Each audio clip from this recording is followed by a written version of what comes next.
E aí, galerinha do bem, bacana? Então, hoje a gente vai estar comentando um pouquinho sobre a famosa Reforma Protestante, né? É justamente aquele momento, quando, professor, no século XVI, quando a Igreja Católica ela vai perder o seu monopólio. Por quê, Franfran? Porque antes, quem era a única que influenciava, a única que literalmente controlava, né, essa interpretação da Bíblia, que era escrita em latim, quem era o intermédio entre Deus e os homens na Europa Ocidental? A Igreja Católica. Mas a pergunta, o que essa Igreja Católica ela fazia? O que ela literalmente pregava durante a Idade Média? É isso que eu vou estar destacando com vocês a partir desse momento. Vocês vão observar, né, que a Igreja Católica, lembrem-se que a gente tem que primeiro diferenciar que a Igreja Católica é a instituição, né? E aí dessa instituição tem quem, professor? Os que representam ela, que é o clero, que fazem as pregações. E esse clero, tu sabe que existe o clero regular e o clero secular. Quem é o clero secular? Franfran, é aquele clero que vai estar em contato com a população, que vai estar no dia a dia da população. O clero regular é aquele clero que fez o voto de quê? De isolamento. Os monges que vão viver nos mosteiros, dá aquele voto de pobreza, que se isola. Esse é o clero regular. Diferente do clero secular, que está em contato com a população no dia a dia. Século, do latim, né? Justamente mundano. O clero que vai estar no dia a dia com a população. E é esse clero, principalmente esse clero, o secular, que vai praticar o quê, professor? Que vai praticar muitas coisas erradas, porque eram eles que tinham essa interpretação da Bíblia e interpretavam segundo a sua vontade, segundo o seu entendimento, e que normalmente eles se beneficiavam com essa pregação. Não é à toa que esse clero ele vai estar praticando o quê, Franfran? O ato da simonia. E aí alguns podem chegar e questionar o que é a simonia, Franfran? A simonia é a venda de coisas sagradas, de relíquias sagradas. Então você vai observar que o clero secular ele praticava isso. A venda das relíquias sagradas. Só a venda das relíquias sagradas, que é a simonia? Não. O clero secular ele também fazia o quê, Franfran? Ele vendia os cargos eclesiásticos. Então, se você quer ser bispo, se você quer ser cardeal, tudo depende do seu caráter e da sua personalidade. Bem ironicamente, né? Depende do seu cacau, do seu capital. Tá certo? Então, só, professor, que eles praticam? Não. O que mais eles praticam? A venda das indulgências, que é a venda do perdão. Né? Você, no caso, praticou vários pecados, então você podia muito bem comprar o seu perdão. Como? Comprando a indulgência. Então, em outras palavras, você vai observar que a corrupção, né, na Igreja Católica, nesse período da Idade Média, ela estava enraizada. E quando a gente fala isso em relação ao quê? Ao baixo e ao alto clero. O baixo clero, né, você pode observar ali que são os abades, né, os padres, né, o alto clero, cardeais. No caso, você pode destacar o Papa, que também vai estar praticando o quê? Esses atos corruptos, porque era com o aval dele. Então, literalmente, a igreja ela estava toda amarrada a isso, toda enraizada a isso. Então, eu estou te colocando o quê? Um contexto que antecede a Reforma Protestante. Não te esquece disso. Eram as práticas do clero. E aí nós vamos observar o quê, Franfran? Nós vamos observar justamente que a classe burguesa, ela queria uma nova concepção. Ela queria um novo pensamento. Ela queria o quê? Novas interpretações. Por quê? Porque a própria igreja condenava os atos da burguesia. Porque se tu te recordar, a burguesia, ela praticamente vive do quê? Ela não vive do comércio. Ela vive da prática da usura. A usura. E aí você vai observar o quê? Que o clero condena a usura. Condena a prática dos burgueses, porque o clero, ele defende o quê? O justo preço, que é justamente a venda das mercadorias sem atravessadores. Então, na concepção burguesa, a igreja literalmente atrapalhava seus negócios. A interpretação que a igreja fazia não era compatível com as práticas que a burguesia fazia. Então a burguesia literalmente ela passa a financiar o quê? Ela vai ver com bons olhos o surgimento de novas interpretações. Surgimento de novos o quê, professor? De novas igrejas. Então você tem que destacar muito bem isso. Tá? Então, o interesse da burguesia com relação à vinda de novas concepções religiosas. Tá? Então é um ponto que a gente tem que destacar aí no período da Baixa Idade Média. Só isso, professor? Não. Outro ponto importante que a gente destaca é o quê? Aí você tem que destacar a questão do nacionalismo que começa a surgir na Europa. Por que esse nacionalismo, Fran? Sabe por quê? Porque os reis, eles começam a centralizar o seu poder e essa centralização do poder faz com que o poder do rei cada vez aumente, né? E o poder do rei aumentando, centralizando o seu poder, surgindo as novas nações, para e pensa comigo. Quem vai se sentir afetada com isso? É a Igreja Católica. Por que a Igreja Católica vai se sentir afetada com isso? Sabe por quê? Porque o Papa, ele possuía o poder espiritual, o poder da pregação, o poder da interpretação da Bíblia e também o poder temporal. E o poder temporal é o quê? É o poder político.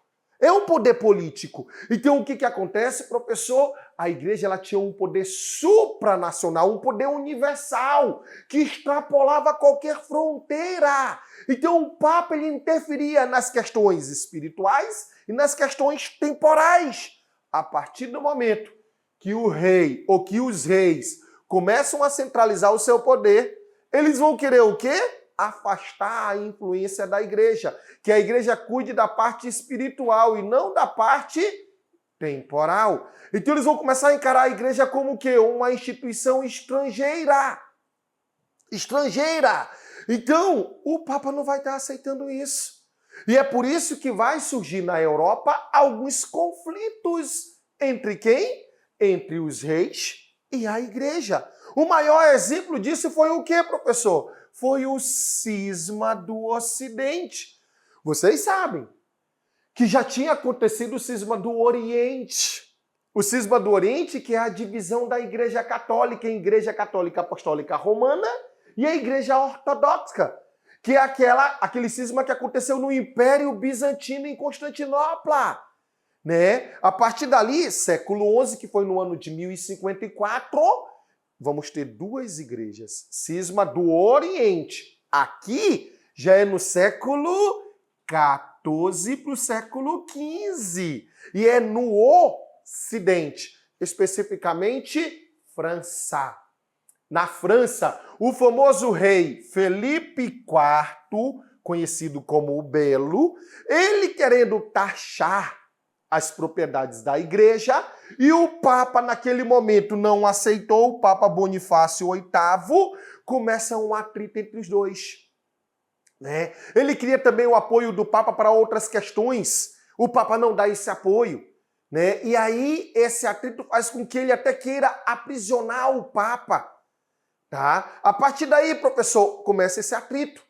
Depois do Papa Bonifácio VIII, depois que ele morre, o que Felipe IV faz, professor? Ele literalmente nomeia o nome de um novo Papa no sul da França, na cidade de Avignon, ou na região de Avignon. Ele nomeia quem? O Clemente V para ser Papa. Roma, logicamente, não vai aceitar. Então Roma não aceita, e não é à toa que Roma vai ter o seu próprio Papa, que é Gregório XI. Então, para quem não sabe, durante essas 3 décadas, quase 4 décadas, né, tá aqui o período, é o momento que a Europa vai ter 2 papas. Um em Roma, que é justamente Gregório XI, e outro no sul da França, na região de Avignon, correto? Que é Clemente V. Então, é o momento que a igreja tem esses 2 papas, isso chamou-se de cisma do Ocidente. Quando é que essa situação, esse mal-estar vai ser resolvido? No Concílio de Constança, aonde eles vão entrar em acordo e vai ser nomeado o Papa Martinho V, onde volta a ter só um Papa na Europa. Tá? Então, não esqueçam disso. Isso aqui é só para enfatizar como estava a Igreja Católica ao longo da Idade Média e aqui entre os séculos XIV e século XV. Então, a Igreja ela passava por várias situações emblemáticas, tá? Tudo isso vai fazer com que pessoas, professores, né, pessoas da própria Igreja passem a criticar as ações do clero da Igreja. Tá? E daí, entre todas essas pessoas que vão se destacar, porque muitos que criticaram, para quem não sabe, foram mortos. Foram perseguidos pela Igreja Católica. Foram queimados na fogueira. Se não negasse as críticas, eram queimados na fogueira. É daí que vai se destacar um grande monge que se chama Martinho Lutero. Tá? Todos os outros, né, presta bem atenção, ele não foi o primeiro a criticar as ações do clero. Ele não é o primeiro. Antes dele tiveram outros, e o Cliff, John Hus, né, pessoas que criticaram, alguns tiveram que negar, os que não negaram foram perseguidos, mortos pela igreja, né, mas o Martinho Lutero, um monge, então tu já sabe que ele era do clero regular, né? De onde, professor? Lá do Sacro Império Romano Germânico. Hoje, atualmente, Alemanha, né? Uma grande parte da Alemanha. Então, ele vem de lá. Ele é uma pessoa que estudou, né? Estudou o quê, professor? Teologia. Teve contato direto com o quê, professor? Lá com a Bíblia, com as Sagradas Escrituras, com a fonte. Então, ele estudou, ele se aprofundou diretamente nas Sagradas Escrituras e, a partir daí, ele percebe o quê? Que tudo aquilo, ou a grande parte que o clero pregava naquele momento, não estava na Bíblia. Era a interpretação, onde eles se beneficiavam, onde eles enriqueciam. A Igreja de Roma se tornava o quê? A grande senhora da Europa. A que tinha mais patrimônios, que tinha mais terras, tudo em cima da pregação do clero. Então, o que nós vamos perceber? Que o Lutero passa a criticar. Não é à toa que Lutero vai chegar aí a Roma. E durante a sua ida a Roma, ele percebe que Roma era um esgoto aberto. Onde ele percebe o que? A prática de indulgências. Ele percebe padres se deitando com mulheres da vida. Ele percebe a venda de tudo, né? Então, a prática de coisas que não estavam na Bíblia. A partir daí, Lutero, ele vai o quê, professor? Ele vai desenvolver, ele vai escrever as suas 95 teses. As 95 teses, que são 95 pontos onde ele vai criticar a ação do clero, né? Lembre-se, nós estamos se referindo ao clero. A igreja é a instituição, mas quem faz as pregações é o clero, que naquele momento, naquela época, se beneficiava com as pregações. E aí ele vai afixar as suas 95 teses aonde? Na famosa Igreja de Wittenberg, 95 pontos que criticavam a igreja. Professor, a Igreja de Roma vai aceitar isso? Logicamente que não. Não é à toa que a Igreja de Roma vai querer o quê? Ela vai querer perseguir, ela vai fazer uma bula papal excomungando Lutero. Lutero vai ser excomungado e Lutero vai ser perseguido por quê? Porque eles vão querer matar Lutero. Quem salva Lutero, para quem não sabe, são os príncipes do Sacro Império Romano Germânico, principalmente da Saxônia, que é o famoso príncipe Frederico. Mas por que que os príncipes vão protegê-lo, professor? Sabe por quê? Porque viam em Lutero uma forma de enfraquecer a igreja, porque a igreja católica era muito forte no Sacro Império Romano Germânico. A igreja possuía muitas terras. Então eles viam em Lutero uma forma de enfraquecer a igreja. Tá? E uma pessoa que conhecia as Sagradas Escrituras, que tinha embasamento, que tinha argumento, né? E aí vão proteger Lutero. Não é à toa que Lutero vai o quê? Vai traduzir a Bíblia, porque a Bíblia era só em latim. Então quem só lia, quem só interpretava a Bíblia era a Igreja Católica. A partir do momento que ele traduz para a língua nativa deles, a língua germânica, você vai observar que ele está rompendo o monopólio da igreja. E aí, literalmente, ele está criando uma nova igreja, que é a Igreja Luterana. A Igreja Luterana. Uma igreja que ele cria com quais pontos, quais bases. Você vai observar aqui o primeiro ponto.